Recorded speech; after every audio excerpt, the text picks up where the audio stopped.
this was the title of the talk, Computer Vision for Creative Tasks.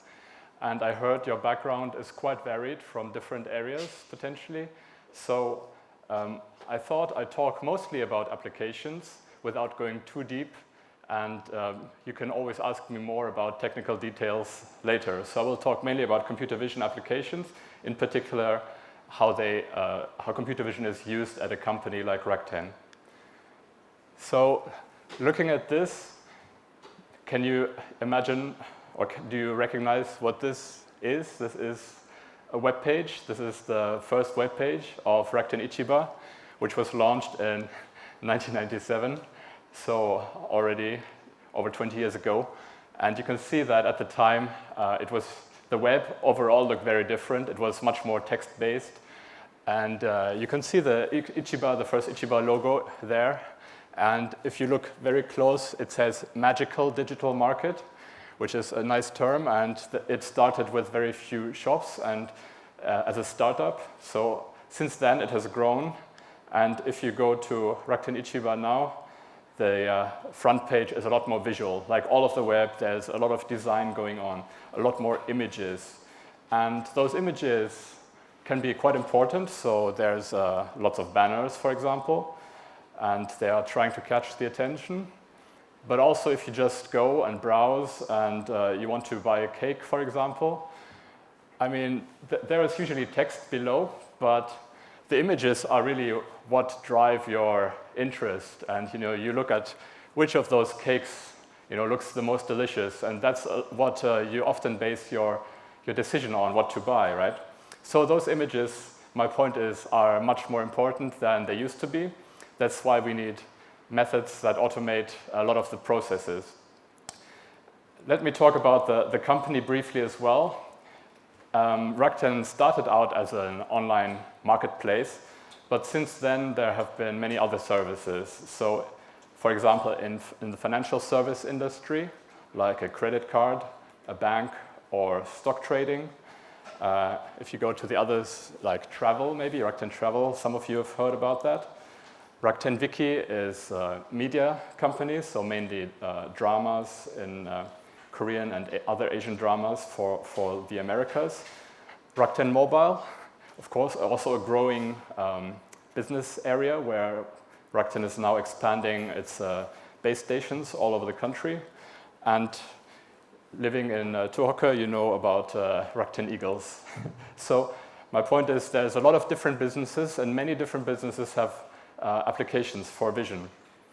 So Rakuten is also interested in sports, like sponsoring teams like Barcelona or a basketball team, Golden State Warriors, and of course also Tohoku Golden Eagles.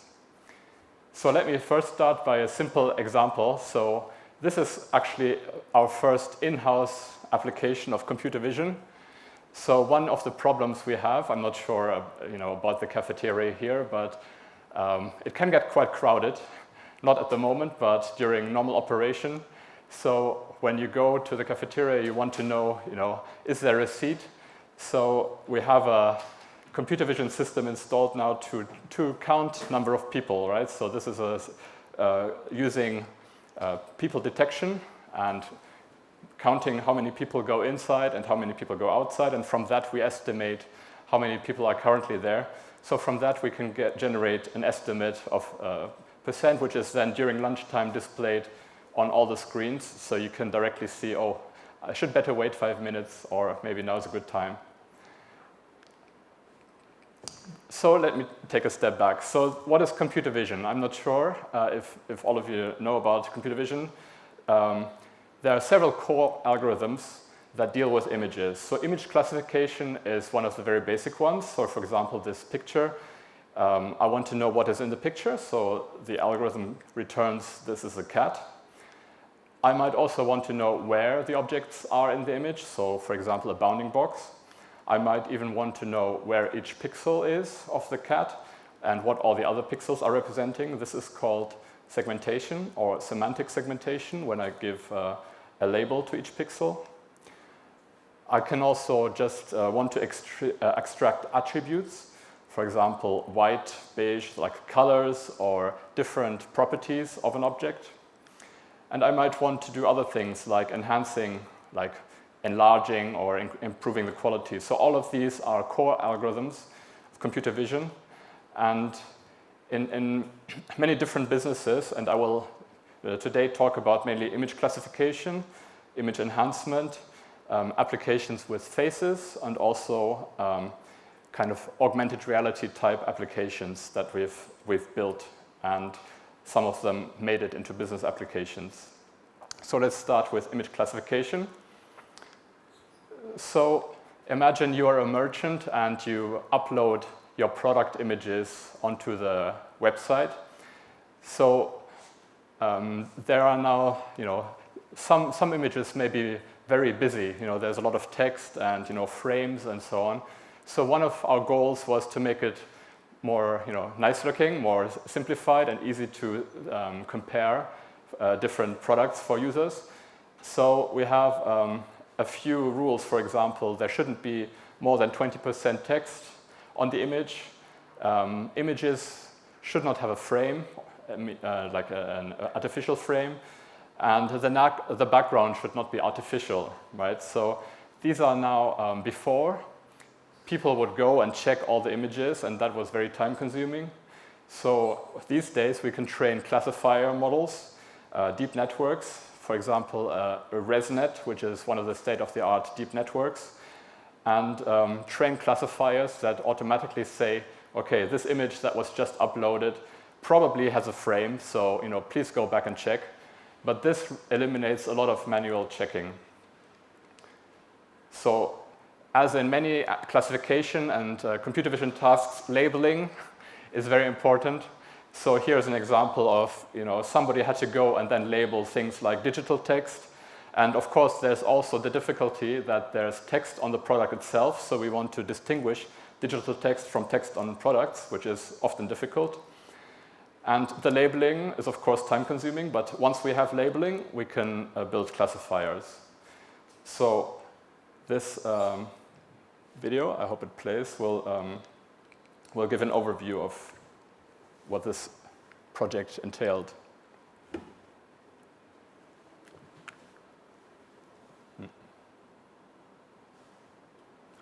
There's no sound, but let me talk over it. So you can see that these are kind of the original input images, and these are the ones that are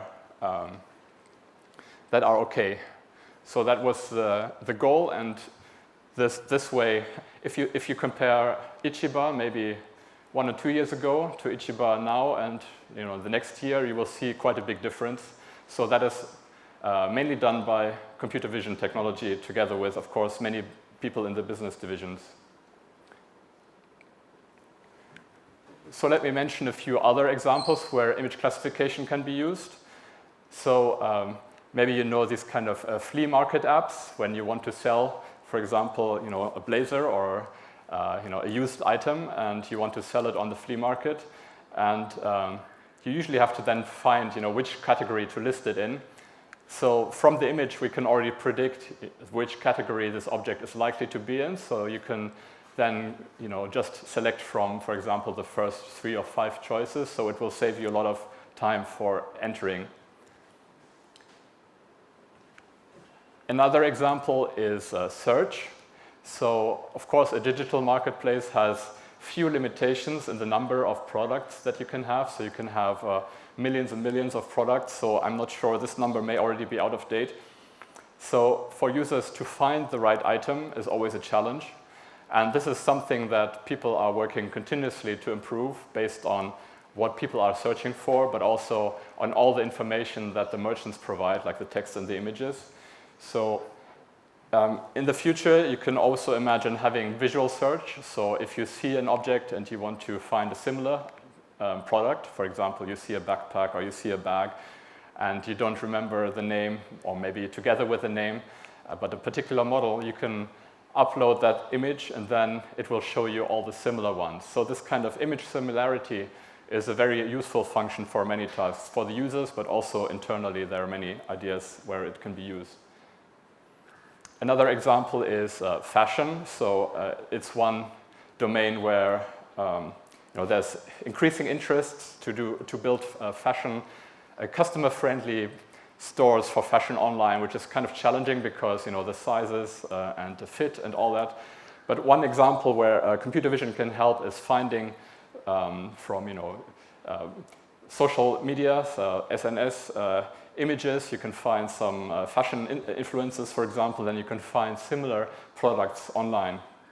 So here are some examples where we can automatically detect particular items like jackets or shoes and so on, and then automatically find the ones in the catalog that either are the same or that look the most similar.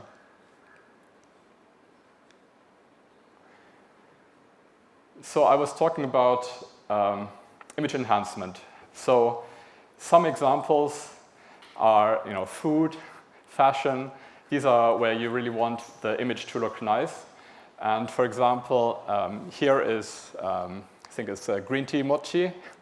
So just, this is like before and this is after.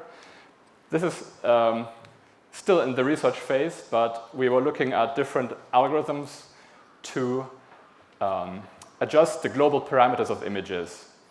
So for example, you have a cut egg here on the left that is too dark, and we have a statistical model that shows, in this case, image parameters such as brightness and sharpness, and then we have expected CTR, which is the click-through rate that people click on something. So for particular food images or clothes images, we can learn what the kind of expected image statistics are. And in a very, it's a relatively simple model, but if you start from the input image and go to a local maxima in that distribution space, you get much better improvements. So here are two different local maxima close by, and all of them are much better than the original input image. We also compared to a few other methods like histogram equalization, these two columns on the left. So let me start first. These are the input images, and these are some of the standard methods that work well on some images, but for others you can see there's quite a strong effect on the color balance, especially here for this cake. You can see that it looks even worse than the input. And even though the method is relatively simple, the improvement is relatively consistent. So that is one of the advantages. So sometimes robustness and simplicity is always preferred over something that fails a lot. So here are some other examples of fruit, or here a leather belt, a dress, a watch, and more food. So more recently, we've looked at methods. Well, how can we improve, suggest different improvements? So it's still work in progress, but currently we are looking into methods that are using deep networks from training examples. So there are some data sets where you have input images, and then some experts who manually created enhanced version using image manipulation. And using hundreds or thousands of those images, you can train models.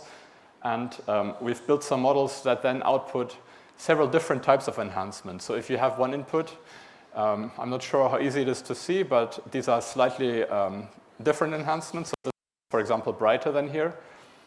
Some more examples here. Maybe a face is even better to see. You can see this is hardly visible, but then these are both quite different. So, and then I think if you present the user or the photographer with multiple different versions, they can select which of these is better, instead of having to manually interact with lots of different parameters. So another type of enhancement is called image super resolution, and that is, if you have it at the same scale, it just means it's enhanced. But what it really means is you improve the resolution. So you increase the resolution to 2 times, 3 times, 4 times, and you keep as much quality of the image as possible. So of course, if you increase the dimension or the resolution of the image, you can downscale again, and then you get an image like this one, which is much sharper than here. So for this, we have proposed a deep network. And I don't have to go too much into detail, but the idea is to connect several res blocks. So let me briefly explain what those res blocks are. Each of those res blocks, this is one of those shortcut res blocks, and this is one of those convolution res blocks, has multiple layers of convolutions and ReLU, which is rectified linear unit. So these are kind of standard layers in deep neural networks, and you can concatenate them in different blocks. So what we have done is experiment with different types of blocks and found the best combination and the best computation quality trade-off. One of the important things about these skip connections here, which were introduced in ResNets, is that they allow the training of very, very deep networks. So that was original work, not done by us, of course. That was done in the line of image recognition. Before, people could train maybe 5, 10 or so layers, but these ResNets allowed dozens to hundreds of layers, and now 30, 40, 30, 50, 100 layers are relatively standard for many tasks. And those skip connections, they help in keeping the gradient under control. So before, you had gradients going too big or too small, going to 0. So this allows really the optimization to converge. So overall, the training looks like this, that you have an input image. And for training, you downsample it twice, 3 times, 4 times. So actually, these are like smaller images. Then you pass it through the network, and you create the high-resolution image. And then the loss function of your training, so how you train the parameters of this network, is determined by the difference between the original input and your estimated upsampled image. So super resolution, one of the reasons it's so popular a research field is that generation of training data is so easy. You can just start with high-resolution images and generate as many low-resolution images as you want, so you can have as much training data as you want. So here are some examples of the ground truth image, and these are different low resolutions images scaled to the same size. And these are the high-resolution upscaled images. So for natural images, you can see there are a few artifacts here at the 4 times resolution, but overall the quality is relatively good. For the butterfly also. And now a few example images from certain travel websites. So you can see, for example, for building facades, the windows here are much sharper, and also for trees. Another indoor scene where you can see this kind of wooden bucket here is relatively blurred, whereas it's much sharper.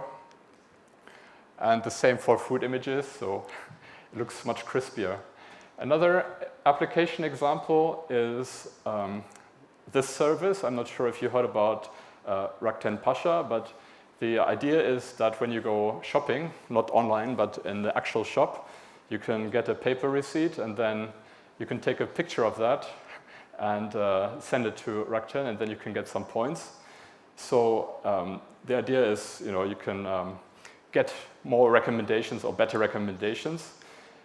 And for that, you want good quality images, right? So you can see that a lot of times the resolution is actually it's not good enough. But this is like a standard upsampling. But if we apply super resolution techniques, it's much easier to read. So that improves the accuracy of the optical character recognition, OCR, from kind of a low value to a much better value. And again, it's about automation of a lot of tasks. So here's another example where the input image is too low resolution, and then upsampling, super resolution helps a lot. So let me talk about another kind of application. It's banner generation. So what is the idea of banner generation? So here's one example. We have, for example, you want to give a coupon to new visitors of a site. So if they're new visitors, you don't know anything about their shopping habits yet or their interests. And so the banner is quite generic. It gives them some coupon, but we don't know what they spend it on. So one idea was, well, if they're new, but maybe they have already searched for an item, like a backpack, that means we can customize the banner. For example, putting a picture here and customizing the text and telling them, hey, you can use the coupon directly to buy a new backpack.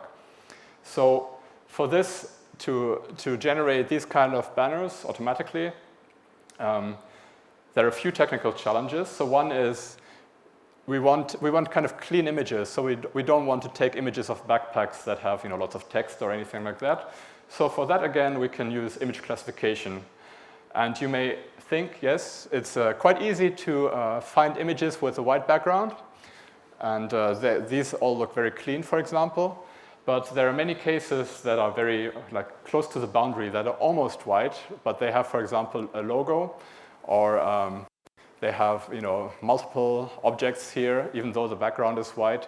So we trained a classifier, and it's not such a hard classification problem. You just need a lot of data, maybe a few thousand, I think here 20,000. Some data augmentation where you mirror images and you crop and so on, and then you can get accuracies in the order of 99% roughly. And then we take those images, we can crop them nicely, and then we can generate banners like this. Then it's still a question, how do we select the colors? So this is one, we extracted the colors from the items by using the color statistics from the products, separating into different clusters and taking the dominant cluster.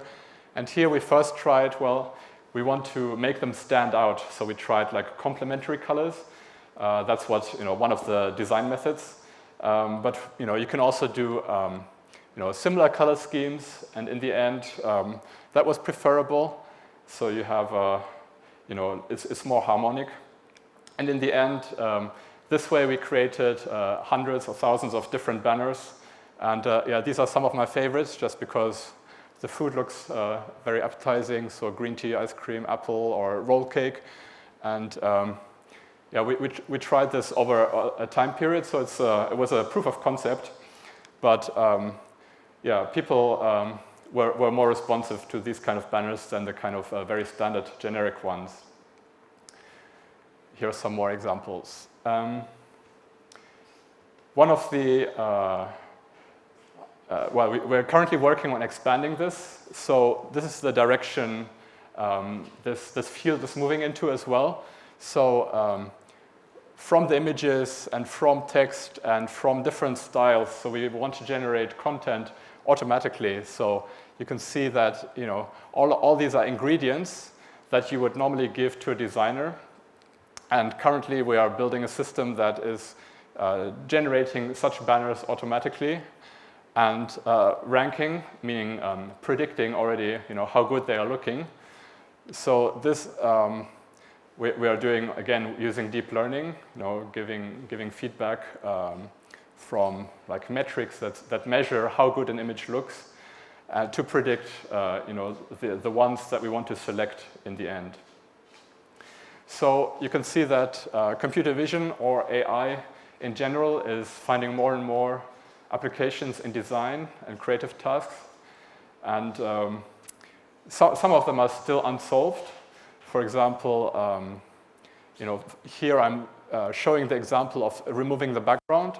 So for white backgrounds, it's not so difficult, but if you have a product in front of a very difficult background, then you still have sometimes artifacts at the edges, and you have to maybe, we're still not 100% there.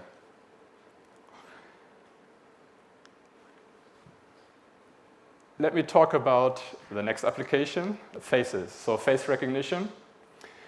It's been a computer vision huge application area for many years. And why is it so difficult, or why have people worked on it so long? It's difficult because the variation in lighting and poses and expressions is much bigger than the differences between people, so in terms of image. So if I look at, for example, these are 3 different people, right? But these are different images taken at different times under different lighting, different circumstances, different pose.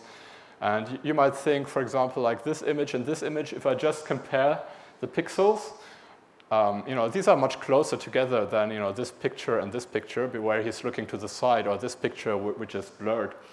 So all these things are, have to be considered to make computer vision algorithms that have a high accuracy when recognizing people. So the general domain of computer vision has evolved over the years, and here are like 3 representative methods that have pushed the state of the art. So one very early method that was relying on faces being aligned, which is already a quite strong assumption, but that's where you start. It's Fisher faces, so it's using LDA, linear discriminant analysis, where you just try to separate the different classes and keep the classes, the same classes close together. Achieved around 93% accuracy on a modern database. It's called Faces in the Wild data set, which was collected from many people in many different situations.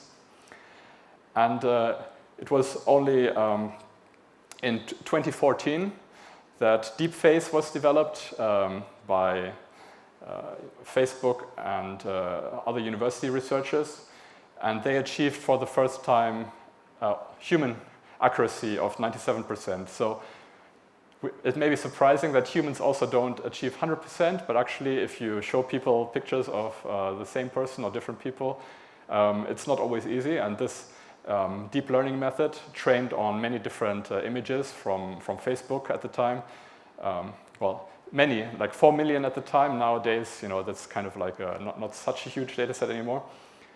They achieved over 97%, and then only briefly after that, researchers from Google came up with FaceNet, which is directly learning distance using a triplet loss, where you also try to find a metric where the same person has small distance and different people have different distance, and they get accuracy for over 99%. And since then, there have been more improvements. But given that many of these models are nowadays available, many of those deep learning libraries, open source, have those models freely available. You can build applications on top of those. And I will just show a few of those examples that this enables. So we did one example in our cafeteria where you can just order a coffee without your wallet. You register in advance your face and a PIN number, and then we had this for trial in the cafeteria internally for 2 weeks. So even if you forgot your money or if you forgot your smartphone, you can just walk up and pay with your face. Then the PIN was still there because one of the cat and mouse game with face recognition is how do you fool the system, right? So you could go and I take a picture of someone, and then I hold that picture up to the camera, and then I charge that person. So there are many different ways to try to attack these kind of face recognition methods, and as a system you have to be aware of this. So we also have some method where we build a classifier just for that. So whether it's a real face, in this case, it was accepted, or if you show a picture of the person, in which case it was rejected. So for that, we just collected a lot of training data again of people holding up images or different types of attacks, and you can see from the image, there may be whether you hold up a paper or whether it's a real person, there's differences in the image. So you can classify images based on that. Another area where this is interesting is, for example, ticket gates. So we had a kind of trial at one of the baseball games when it was at the Dome, in Tokyo Dome. So therefore, the idea we also had a combination of players. So you could just remember your favorite players as an additional idea, and just show the concept. Oh wait. Yeah, the concept is basically you go up to the camera. It recognizes your face, and then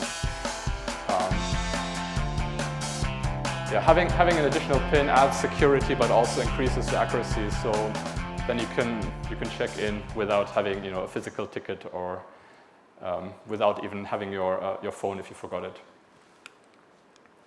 So as I mentioned, so this was a trial, a one-day trial, and we had a few visitors, and nobody was misrecognized, but 2 people were rejected. So when we looked deeper why this happened, it was like when faces were registered, they look quite different.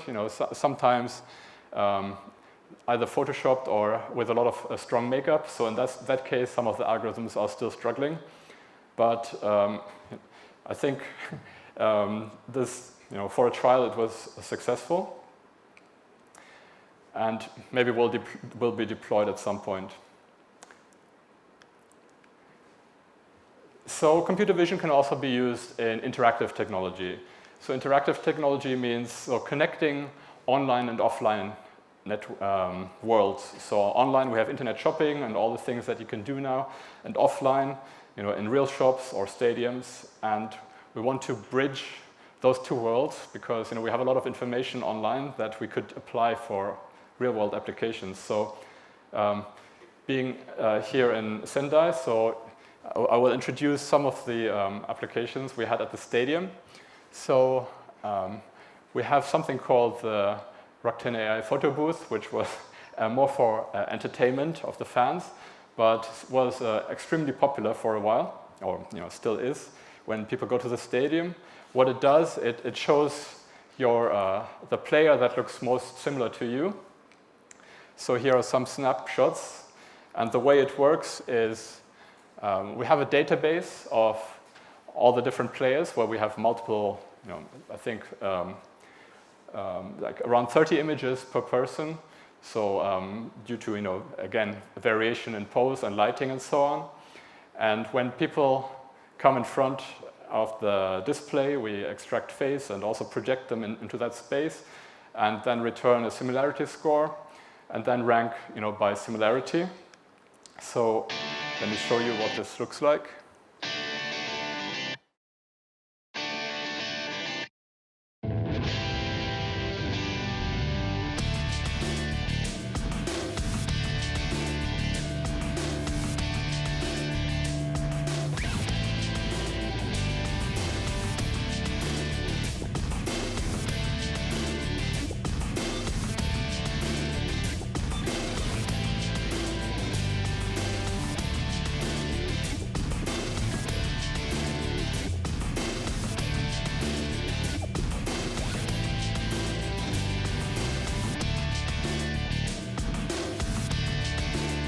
So we found that people kept repeating. So for digital signage, one of the challenges is that it gets tiring easily, or it's too boring. But having a short, fun interaction was quite successful in keeping people still attracted to it. So we got many positive feedbacks when we had this, and also people kept enjoying it, which was nice to see. Another interactive display, what we call the Umai coupon. So there is something called the Umai Monotaikai, which is like a food festival where some of the Rakuten merchants display some of their, the best food or other things that are popular online. And we wanted to try something different. So giving people a coupon, but in a different way. So if you normally get a paper coupon, well, it may be something that you forget to use. And so we tried something like a personalized coupon, so having a user-customized coupon. And so in this example, we could combine some online information. For example, we estimate the age and gender of a person. And from online data, we can predict what are the more popular categories for this kind of customer segment, and then recommend certain merchants that are possibly most interesting for them, create a coupon, print it, and then they can use it right there, right then.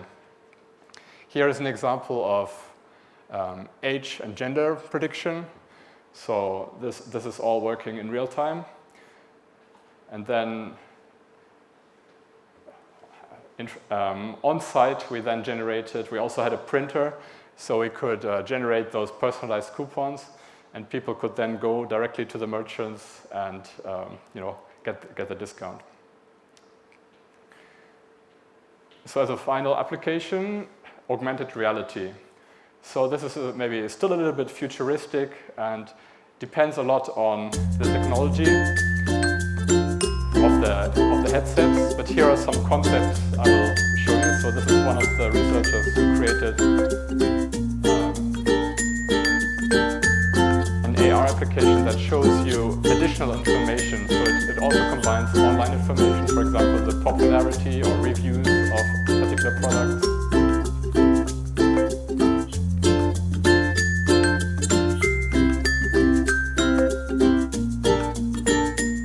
So this was one of the, I think this was still the first version of the Microsoft HoloLens.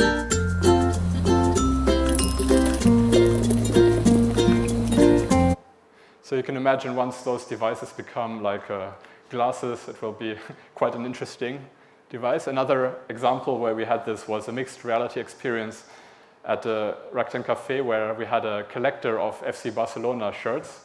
So it was a collector who had more shirts than the club itself, and they were on exhibit for a few weeks. And we created an augmented reality app for, let me skip forward a bit to show you the interaction. So you could combine online content or, for different jerseys, which player was wearing them and which matches and so on. Yeah, and we had some 3D interaction with the players. So you could take a photo in 3D with a player like this.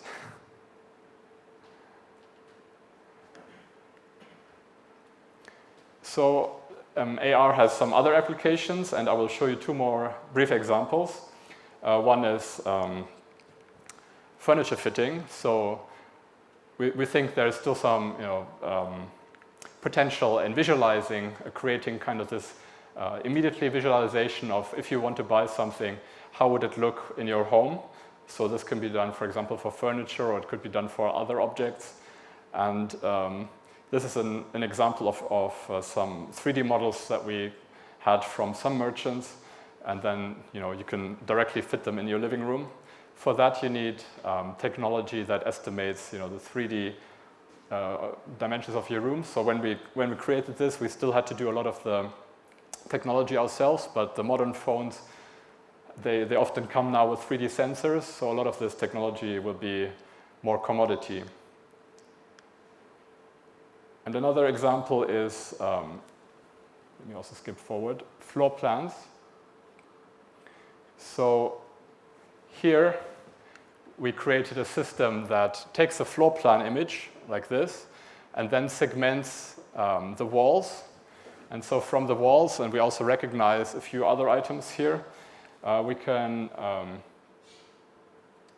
create applications. So first of all, we can measure the dimensions. For example, if the area of a room is given, we can segment the rooms and also estimate all the dimensions of others, which means you can, for example, place furniture in there. You can plan, what if you moved into a new apartment, what it could look like.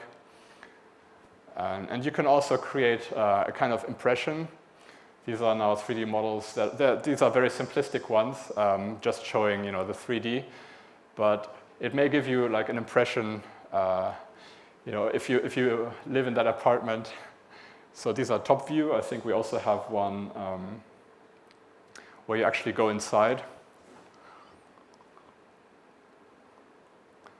Yeah, the next one I think is more like going inside. Yeah, so you can imagine these kind of virtual tours, something like that, just from a simple floor plan without any other images.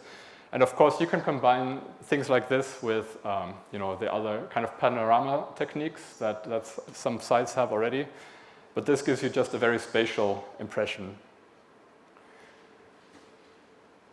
So this is the overview of the applications where we're using computer vision, machine learning, AI. And let me just briefly mention about RAC10, Institute of Technology. So there's the headquarters is in Japan, but there are several other labs also in Singapore, San Mateo, Boston, New York, Paris, and Bangalore. So there's a lot of international collaboration. Different labs have different highlights or research topics that they work on. And so there's also the opportunity, for example, for students to do internships or become a full-time researcher. So one of the things about RAC10 is that the communication among researchers is mainly in English. So the company language was switched to English. I mean, still a lot of Japanese spoken, of course, but that this is now the company policy. So there's a lot of international culture.